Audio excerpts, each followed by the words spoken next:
I don't know about you, but sometimes that's what I say to my head all the time. What's going on? You know, it's like, oh my God. So I guess I wanted to start by just asking a question to you. Is it me, or has like life ratcheted up a notch? Right, or 2 or 3, yeah.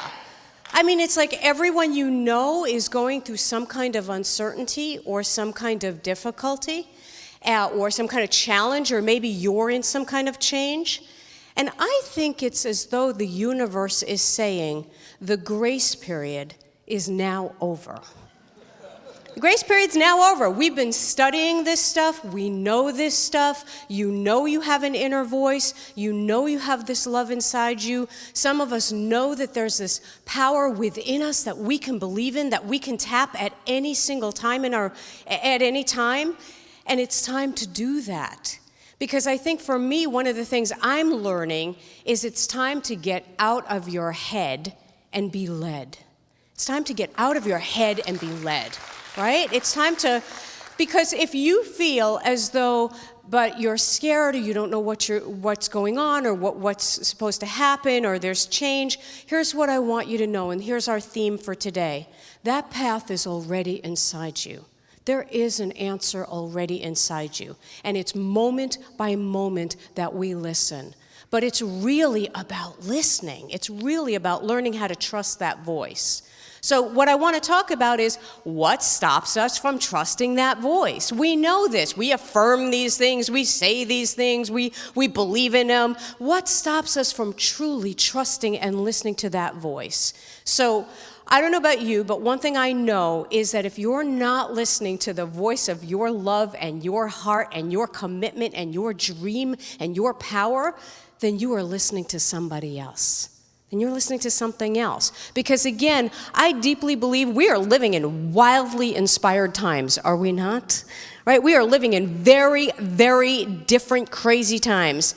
I believe they're wildly inspired times, and I believe it's because we have wildly inspired answers in us. And it's time to live that dream or that mission or that gift that you have, that thing that someday you want to do, that thing that you always think about. These are the times. And so again, what I was saying is, if you're not listening to yourself, who are you listening to? If you're not listening to your heart, you're not listening to your light, who are you listening to? Are you listening to the voice of the media? Are you listening to the voice of education? Are you listening to the voice of a parent? If you know my story, I was listening to my mother. That's who I was listening to. I grew up in Brooklyn, New York, to an Orthodox Jewish family.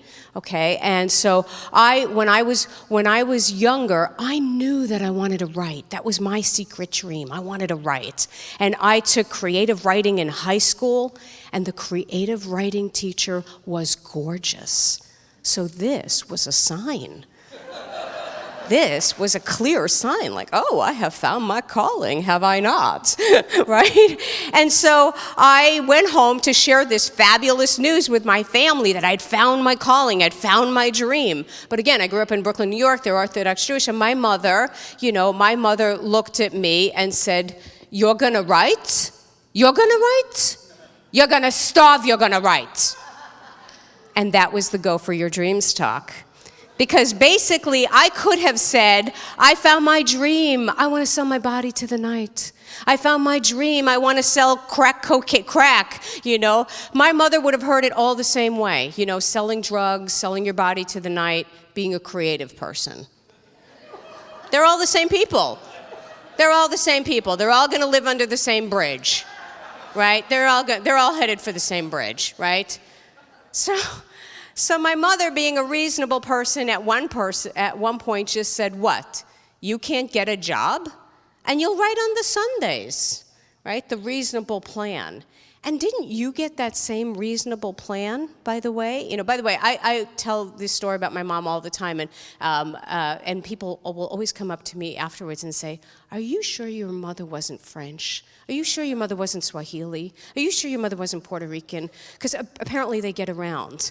Apparently they make the circuit, you know? So, so anyways, she said, you know, the reasonable plan, and I guess you've probably heard that same advice, haven't you, of stay safe, be reasonable. Don't do what you love. Don't do what moves you. Don't do what rocks your world. Don't do something new or different. Stay safe. And I think we are living in times that we now know it is no longer safe to ever deny what's in your heart. It's no longer safe to ever deny what's in your soul, or if your God, your spirit, your love, your grace is telling you to do something, even if it's different. It's no longer safe to not listen to that. So, of course, I didn't know any of this back then, and I went off to law school instead. And so I went to Harvard Law School, and I graduated with honors from Harvard Law School, right? Yeah. It's the wonders of what you can do when you're totally checked out. You know, when you are totally checked out and listening to fear, you can do amazing things, apparently. I graduated with honors from Harvard Law School. As you might imagine, my mother was very, very proud. She was bragging in every single synagogue for all she was worth. She was like, oh, my little girl, I don't want to tell you. Let me tell you. Let me tell you again. And you may have had this situation in your life where you're doing what you think you should be doing, right? You're doing what you think you should be doing, only it doesn't feel right. So I was on partnership track for a major law firm, and I just felt more and more unhappy, and it didn't feel right. I felt more and more empty, because if you're not listening to your spirit, you're not listening to your soul, it's supposed to not feel right. It's supposed to feel empty. You're supposed to be in pain because you're not listening, right? And so I got to a place of feeling so unsettled that I didn't want to be here anymore. And I was in so much pain, and thank God a friend of mine said something amazing to me. He said, think about it. If you've been this successful doing something you don't love, what could you do with what you love? Right? What could you do? Isn't that amazing? Thank you. And so that's what I'm going to throw out to you. What could you do with what you love? What could you do if you were following that voice? And so I finally decided, that's it, you get one life, I want to know where this goes. And I decided to leave. And I walked out without a plan. I decided I was going to follow this inner voice. By the way, that qualifies me to be an expert in uncertainty. Because if you walk out without a plan and you don't know what you're doing, but you're following an inner voice, that qualifies you to be an expert in uncertainty. And so, and my life's path has been following this inner voice, moment by moment. And that is what I'm asking you to consider doing, because the greatest power in all of us is that voice. And so when I finally left, and I won't go into my whole story, but one of the things that people ask me all the time, because I'm a coach for a living, and that's what I do. I help other people find their dreams, their mission, what they're meant to do here, how to be that in the world. And one of the things that people ask me all the time is, but Tama, I don't know how. You know, I don't know how. I don't know how to get from A to B to C to D. I don't know that path. How do I find that path, right? And again, what I want you to consider, this is not a linear path. We are on an inspired journey. If you choose to listen to that voice inside you, that heart inside you, that love inside you, you are off the map, right? You are off the map now, baby. You are off the grid, right? But you are here to lead in something else. You are here to listen to that voice. And so one of the things I tell my clients all the time is, you can't plan an inspired life. You can't plan an inspired life. It's not going to come from your head. It's not going to come from your mind. You're going to try to think of the steps, but again, you're going to follow a moment that you can't imagine. Because to me, listening to that inner voice is oftentimes listening to something that we couldn't possibly imagine. That's why it's inspired. Right? And so I'll give you my best example of how this worked for me. When I did leave law, I went through all kinds of different things. I write about it in all my books. But basically, at one point, I finally decided to write the book of my dreams. And it took me 12 years to write the book of my dreams. Now, I know some of you are like doing the math at this point and thinking, okay, I'm done with her. I'm done. I was inspired till then. I don't got 12 years. I'm done. I want the 3 easy steps now, right? And so, but I always tell people that I really think that it took me 11 years to believe in myself, and 11 years to trust the universe, and 11 years to believe I was worth this life, and 11 years to believe I could have this life, and 1 year to write a book, right? So again, if things are taking an inordinately long time for you, or things are just taking a long time, or it seems like life isn't going anywhere, please keep in mind, we are working on so many levels at one time. We're working on so many. You're healing. You're undoing every belief that you've ever had that's in the way. That takes time. It's not a linear path. This is a healing journey, and we're making progress in ways we can't imagine. So anyways, when I wrote this first book, after 12 years, I thought, okay, what do I do? How do I get this in the world? I don't know how to get this in the world, And so I was reading about self-publishing, and I was reading about commercial publishing, and, just reading different options. And so I finally just, decided to keep asking and meditating and praying, and I kept asking this inner voice, and I kept getting this voice, and it literally said, just put it in the river. Just put it in the river. Isn't that pretty? What the heck does that mean? Really, what does that mean? It's bad enough to hear, to try to hear an inner voice, and then you're trying to hear, like through metaphors, right? And so it's like, oh my God, and so, and I'm thinking, okay, first of all, I live in Denver, Colorado. There are no rivers. So I'm thinking, okay, there is no put it in a river publishing plan, right? And so I'm thinking, what does this mean? But I knew intuitively what it meant, and it meant to just put the book out there some way, somehow. Just get it into the stream of life some way, somehow. It meant like self-publish it, print it yourself, put your own money into it, put it out there. I don't know if you've ever had this experience where you're trying to listen for guidance and you're trying to get an answer, and then maybe you even get that answer and it's like not the one you want. It's like, can I hear another answer perhaps? Is there any other guidance, because I'm always like, can I hear the answer that's lucrative? Can I get that answer maybe? But anyway, so I got that knowing of putting it in the river, and I was just scared because I thought, I don't know anything about marketing or distribution or publishing or anything, right? But I decided, you know what? I have followed this voice all along. I'm going to trust it. I'm going to go with it. I've gone that. And here's what I want you to know and what I want you to take away on one level. The second you decide that you're going to listen to your inner voice, the second you decide that you're going to follow this mission, you're going to follow this dream, you're going to go all the way, even if you don't know how. The second you decide you're going to do that, the moment you're going to meet the most judgmental person.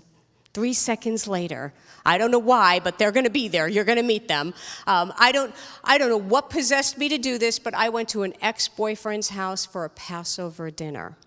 And I sat down next to this woman, and she was my mother on steroids.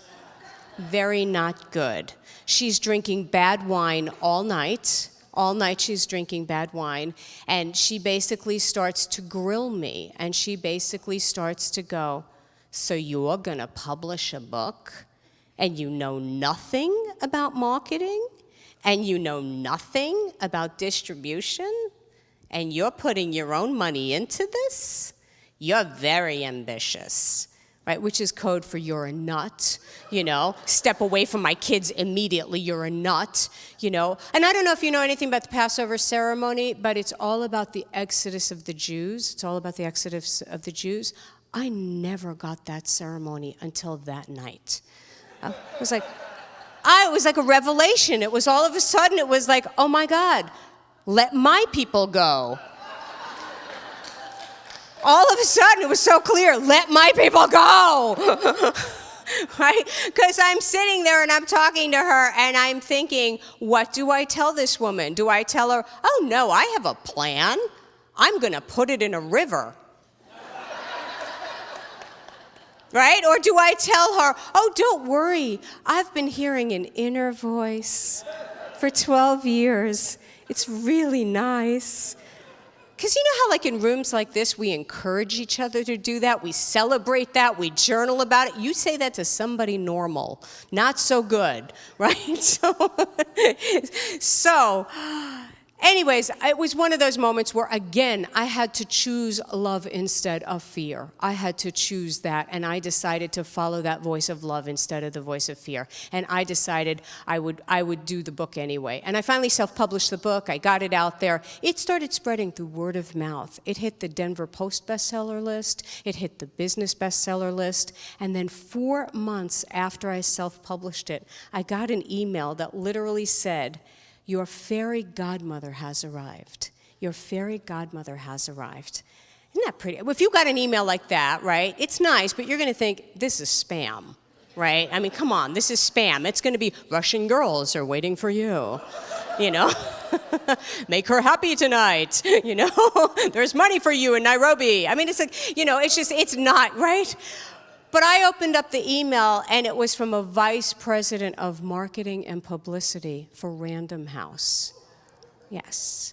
And she had been in some kind of career transition, and she had been suffering and in pain, and she somehow found my self-published book. She somehow found it, right? And so it was amazing because she wrote to me and said, "This is the best book I've ever found on finding your calling, doing your dream. I want to get it to a major New York house," which was like saying, I want to help you meet God. Right? You know, like we're going to meet God now, right? And so anyway, she got it to the publisher of my dreams. It was Tarcher, part of Penguin, part of Random House, and they published the book. They bought the book. And they bought the book exactly the way it was. They kept the exact writing. I had to change maybe 10 sentences out of the entire book.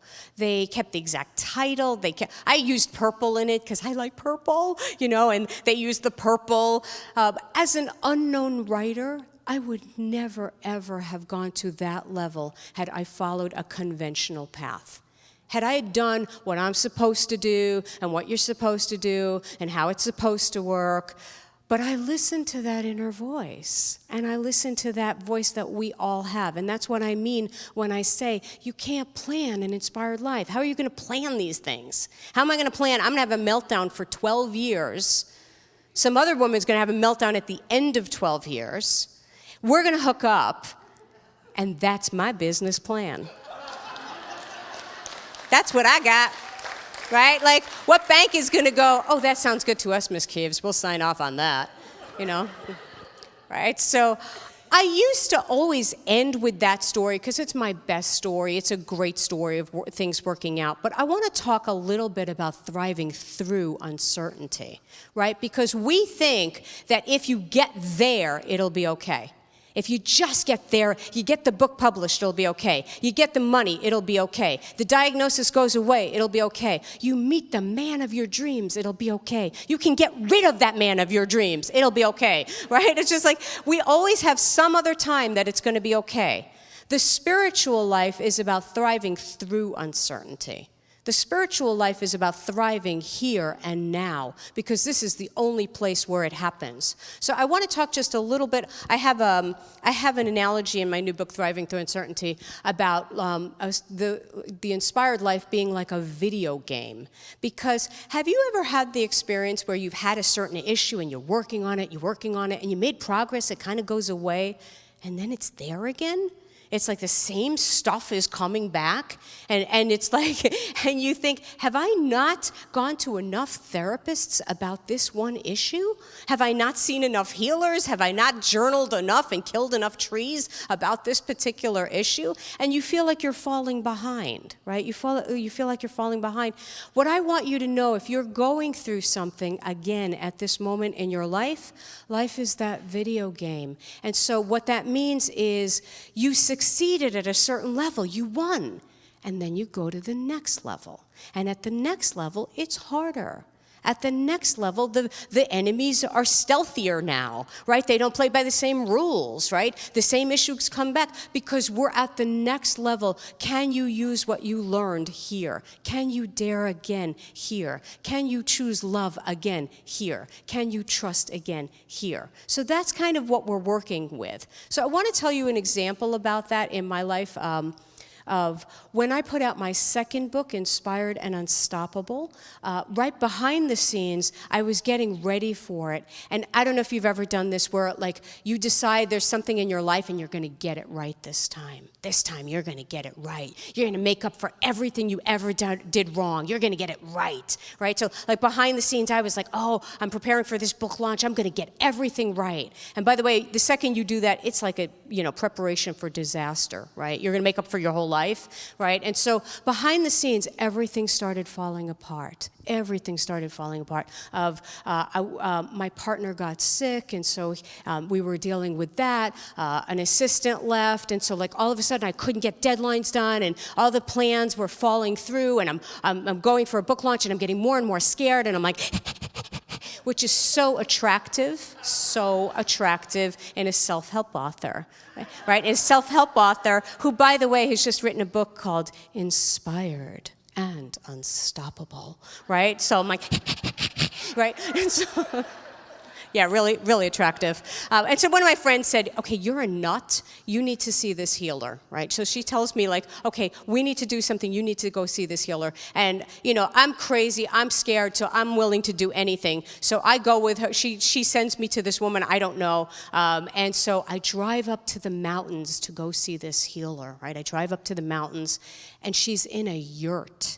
She's in a yurt. I didn't know what a yurt was.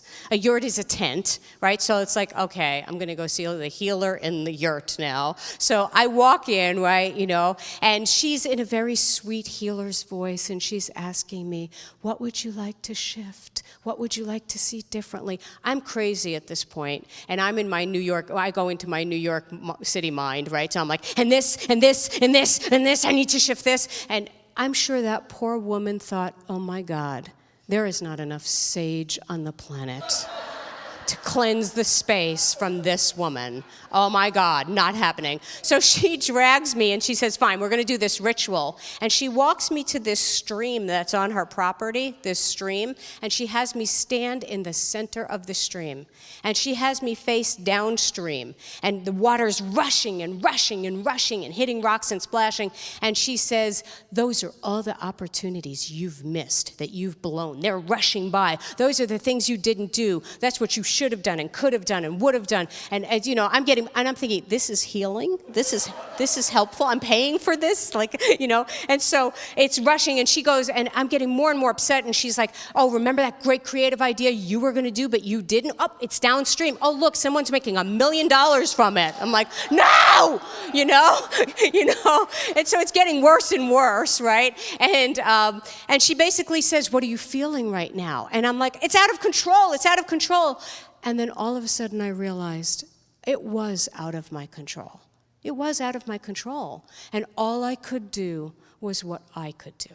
That's all I could do, right? And I finally just realized all I could have ever done was what I could do. And then it was this incredible moment of self-forgiveness, of just realizing I was doing what I could. I was doing the best I could.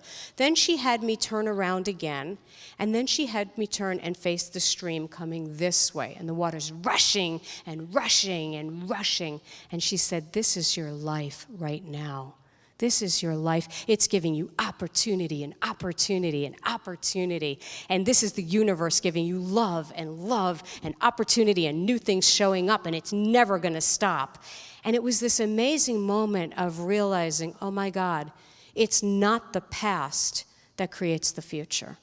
It's not the past that creates the future. Because I was so busy in all the I should have done, could have done, would have done, that I wasn't available to what was right here and what I could do and what I could have and the love that was coming my way. And for me, thriving through uncertainty is that path of being in the present moment and being right here and daring again and choosing again.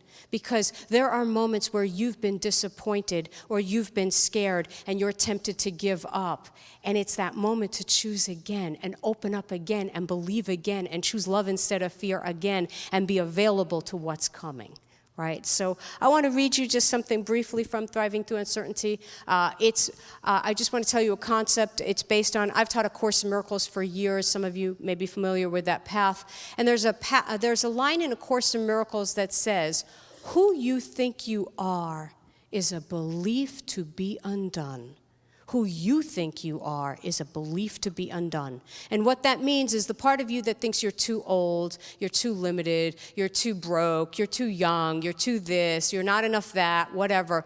Who you think you are is a belief to be undone, right? And so I'm going to read this section to you. It's a little bit about the video game.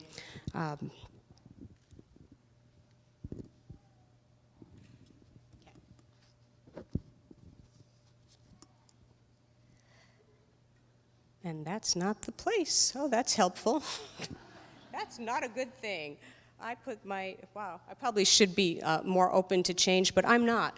I'm going to demonstrate my real limitations here.